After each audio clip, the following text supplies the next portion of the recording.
Hello बच्चों, आज हम लोग देखेंगे गैल्वेनिक सेल या वोल्टिक सेल, जिसको हम इलेक्ट्रोकेमिकल सेल के अंदर पढ़ेंगे। ठीक है, अभी तक हम लोग देखे थे कि हमारा क्या है, इलेक्ट्रोड क्या होता था, इलेक्ट्रोड क्या है, इलेक्ट्रोड पोटेंशियल क्या होता था। ठीक है, उसके बाद हम लोग देखे थे कि इलेक्ट्रोलाइट क्या है ना। उसके बाद देखे थे ऑक्सीडेशन, फिर देखे थे रिडक्शन, फिर दोनों को मिलाए थे तो देखे थे हम लोग रिडॉक्स। अब इस सब के इस्तेमाल हम लोग क्या करेंगे। ठीक है, इलेक्ट्रोड हम किसको कहते थे, अगर याद हो, ये जो रॉड यूज़ करते हैं हम लोग क्या कहते हैं, इसको हम इलेक्ट्रोड कहते हैं। इसके अंदर जो सॉल्यूशन रहता है उसको हम लोग क्या कहते हैं, इलेक्ट्रोलाइट कहते हैं। इस इलेक्ट्रोड में अगर जिंक है तो जिंक क्या करेगा, ये दो जिंक 2+ रिलीज होता था इसके अंदर, ये 2 इलेक्ट्रॉन छोड़ता था। इस तरह से इसके अंदर क्या होगा, ये प्लस और माइनस के बीच में, कि जिंक 2+ है तो प्लस लिख देंगे। इस तरह से और भी जिंक निकलेगा तो Zn2+, इलेक्ट्रॉन 2 छोड़ा तो एक और प्लस दे देते हैं। इस तरह से प्लस माइनस के बीच में क्या होगा, पोटेंशियल डिफरेंस होता था। इसको हम लोग इलेक्ट्रोड पोटेंशियल भी कहते थे।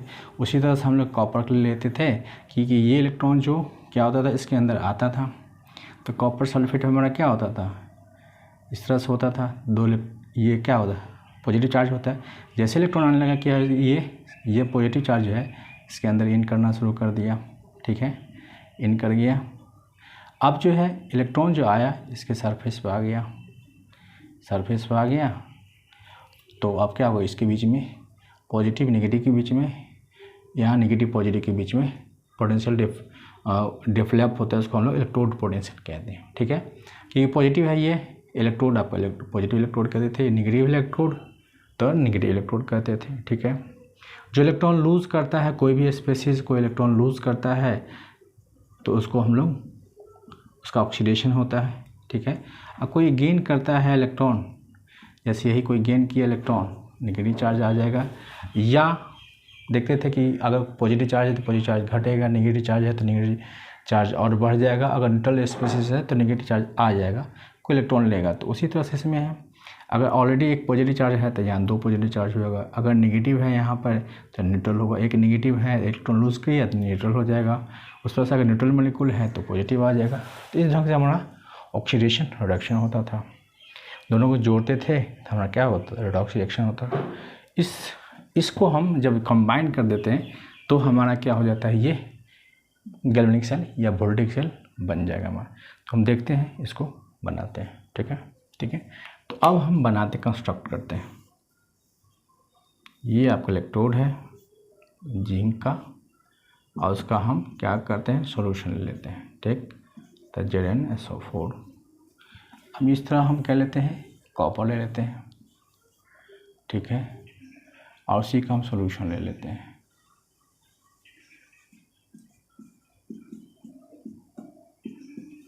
इस तरह से हम ले लिए सॉल्यूशन। अब क्या है, इसको हम एक वायर से जोड़ दे रहे हैं। तो जोड़ दिए हम वायर से, तो ई क्या किया, इलेक्ट्रॉन लूज़ किया। तो लूज़ किया तो क्या होगा, इस होकर पास करता है और इलेक्ट्रॉन लिया। ठीक है, इस तरह से हम गैल्वेनिक सेल को कंस्ट्रक्ट करते हैं। उससे पहले हुआ क्या था कि आपके पास क्या था, सिर्फ कॉपर सल्फेट का सॉल्यूशन था। ठीक है, कॉपर सल्फेट में उसमें हम जिंक रॉड डाल दिए, तो कॉपर सल्फेट है आपका, और आप क्या किया, जिंक का रॉड ले लिए। तो ये क्या किया कि कॉपर सल्फेट, जिंक का इलेक्ट्रॉन लूज़ करने की टेंडेंसी क्या करता है, इलेक्ट्रॉन लूज़ करना शुरू कर दिया। तो Zn क्या है, इलेक्ट्रॉन लूज़ करना शुरू किया, तो कॉपर जो है इलेक्ट्रॉन लेना शुरू किया। तो इसमें क्या होगा, Zn आपका जो है इसके अंदर Zn2+ आया। ठीक है, इसके अंदर 2 इलेक्ट्रॉन इसके अंदर रह गया। ये जो है कॉपर सल्फेट का 2 जो प्लस चार्ज है, इसका 2 इलेक्ट्रॉन कैप्चर करके इस पे ये क्या हुआ, मतलब ये न्यूट्रल होते चला गया। ठीक है, तो इसमें जिंक का जो है आना शुरू हुआ। ये जो कलर था इसका ब्लू कलर था। अब क्या हुआ, जिंक के आने से इसका जो है कलर जो है ब्लू कलर ख़त्म होते चला गया। ठीक है, और जिंक का कलर आना शुरू हुआ। तो देखा गया कि आखिर अगर ब्लू कलर, यानी कि जिंक कॉपर सल्फेट के अंदर अगर जिंक का रॉड डालते हैं तो हमारा इसका ये जो इसका कलर चेंज हो जाता है। क्या ऐसा हो सकता है कि जिंक सल्फेट कर लें, और कॉपर का रॉड डालें तो ऐसा कुछ, तो देखा कि ऐसा कुछ नहीं होता है। यानी कि हर सॉल्यूशन में इलेक्ट्रॉन लूज नहीं करेगा। तो कौन लूज करेगा और कौन गेन करेगा? यहाँ ये गेन कर रहा है, ये लूज कर रहा है। तो उसके लिए फिर डिसाइड किया गया कि फिर आगे कैसे पता करें। सबका फिर इलेक्ट्रोड का जो है स्टैंडर्ड इलेक्ट्रोड पोटेंशियल निकाला गया हाइड्रोजन की तुलना में, जो हम आगे देखेंगे। देखा गया फिर जो है एक सीरीज बनाया गया, उसके हिसाब से है जिसका रिडक्शन पोटेंशियल ज़्यादा है एज ए कैथोड, मतलब वो क्या करता है इलेक्ट्रॉन लेता है। जिसका रिडक्शन पोटेंशियल कम होता है एज एनोड, वो इलेक्ट्रॉन देता है। ठीक है, तो यानी कि जो इलेक्ट्रॉन वही लूज करेगा जिसका रिडक्शन पोटेंशियल कम हो, और इलेक्ट्रॉन वही गेन करेगा जिसका रिडक्शन पोटेंशियल ज़्यादा होगा। तो इसको देखेंगे। तो ये क्या किया गया, जब इसको देखा गया कि जब दोनों इसके अंदर ये डाला गया तो ये क्या हुआ, कलर इसका जो ब्लू ख़त्म होता चला गया। तो सोचा क्या कि दोनों को हम अलग अलग करते हैं। क्या करते हैं, कॉपर को हम कॉपर सल्फेट सॉल्यूशन में और जिंक को हम जिंक सल्फेट सॉल्यूशन में, जो कि हम यहाँ दिए डाल देते हैं। क्योंकि जब इलेक्ट्रॉन लूज़ किया गया तो सोचा क्यों नहीं वायर के थ्रू ट्रांसमिट किया जाए। तो वायर के थ्रू ट्रांसमिट करने के लिए क्या किया, क्योंकि ये इलेक्ट्रॉन दी जाती, ये इलेक्ट्रॉन कॉपर जाकर लेती, अब कॉपर यहाँ डाल दिया, यही कॉपर के इलेक्ट्रॉन यहाँ ले रहा है, तो यहाँ आप क्या करेगा, लेना शुरू कर देगा।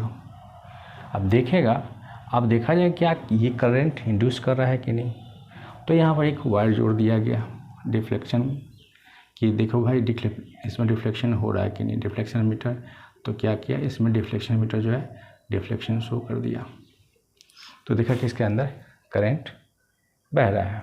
ठीक है, यानी कि जो आपके अंदर जो रिएक्शन हुआ, ये क्या किया, इलेक्ट्रॉन लूज़ किया, ये इलेक्ट्रॉन गेन किया। तो ये इलेक्ट्रॉन इस तरह से गया तो यहाँ पर डिफ्लेक्शन शो किया, या करंट बना हुआ। तो कुछ समय के बाद देखा गया कि ये आपका जो डिफ्लेक्शन है रुक जाता है। यानी कि वन टाइम आपका होता है, उसके बाद ये रुक जाता है। तो होता क्या है इसके अंदर, देखिए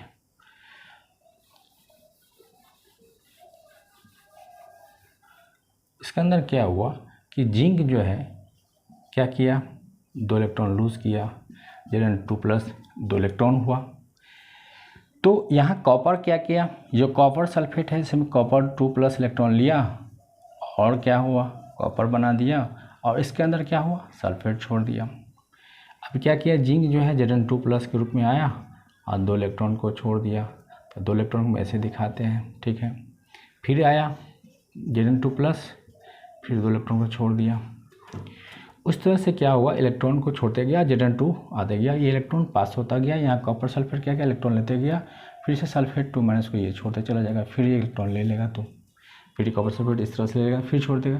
तो सल्फेट की यहाँ मात्रा बढ़ते चली जाएगी, यहाँ Zn2+ की अमाउंट या मात्रा बढ़ते चली जाएगी।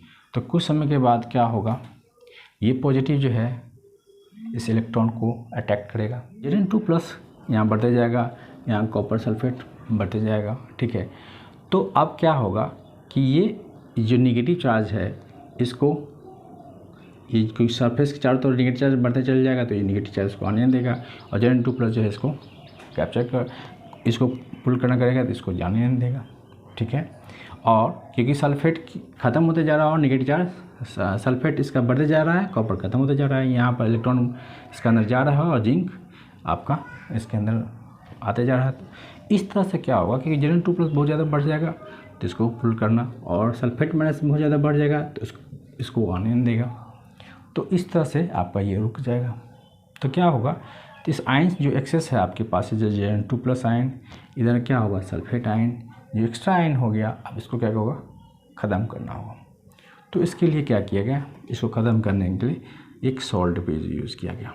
ठीक है, सॉल्ट ब्रिज लिया गया, ये इन्वर्टेड ट्यूब है। ठीक है, इस सॉल्ट ब्रिज के अंदर इलेक्ट्रोलाइट डाला गया, यह आपका क्या है, सॉल्ट ब्रिज है, इसके अंदर इलेक्ट्रोलाइट डाला गया। ठीक है, इलेक्ट्रोलाइट इसके अंदर होगा, इलेक्ट्रोलाइट इसके अंदर डाला गया। इलेक्ट्रोलाइट हो सकता है KCl हो या NaCl हो या KNO3 हो, कुछ भी हो सकता है। ध्यान रखना है कि जो इलेक्ट्रोलाइट होगा वो क्या होगा, उसके जो है मोबिलिटी दोनों तरफ सेम हो। इसके केमिकल रिएक्शन को चेंज नहीं करें और इलेक्ट्रोड से इसके सेल से रिएक्शन ना करें, उसी को हम इलेक्ट्रोलाइट के रूप में रखेंगे। ठीक है, अब ये इलेक्ट्रोलाइट आ गया तो क्या है, इलेक्ट्रोलाइट क्या करता है कि ये आपके पास KCl है तो क्या है कि इधर आएगा आपका, क्योंकि पॉजिटिव चार्ज है तो इसके अंदर क्या होता है, ये सेमी सॉलिड के रूप में रहता है। इसके अंदर क्या रहता है, इसके अंदर गेलाटिन या अगर पेस्ट होता है, अगर का पेस्ट बना हुआ रहता है, यानी कि सेमी सॉलिड रहता है। सेमी सॉलिड रहता है तो इसमें क्या होगा कि ये, जिससे कि ये जब जरूरत हो उसी समय, जैसे इस पॉजिटिव चार्ज बढ़ गया तो क्या होगा, नेगेटिव को पुल करना शुरू करेगा, इधर नेगेटिव बढ़ जाएगा चारों तरफ, तो ये क्या होगा, सल्फेट इधर बढ़ जाएगा तो क्या होगा, नेगेटिव को खींचना शुरू, ये पॉजिटिव को खींचना शुरू कर देगा और उस समय उसी अकॉर्डिंग टू ये नीचे आना शुरू होगा। तो जैसे ही इसके Zn2+ के पास इसमें अगर हम KCl लेंगे तो इधर क्या आ जाएगा आपका, इधर आ जाएगा, कोई प्लस है तो माइनस आएगा, तो इधर आ जाएगा आपको Cl- आ जाएगा। ठीक, आपके पास क्या आ गया, Cl-, तो आपके पास क्या है, Zn2+ और Cl-, तो 2 चाहिए। अब के इधर क्या है, ये रिएक्शन कर जाएगा तो क्या होगा, ZnCl2। अब इधर क्या आएगा, सल्फेट है तो प्लस आएगा, तो इधर आएगा K+। अब आ गया K+ और सल्फेट है आपके पास, तो क्या होगा, 2 चाहिए, तो क्या हो गया, K2SO4। ठीक है, यानी कि जितना इधर आ रहा है उतना ही इधर आ रहा है, यानी दोनों की मोबिलिटी क्या है, सेम है।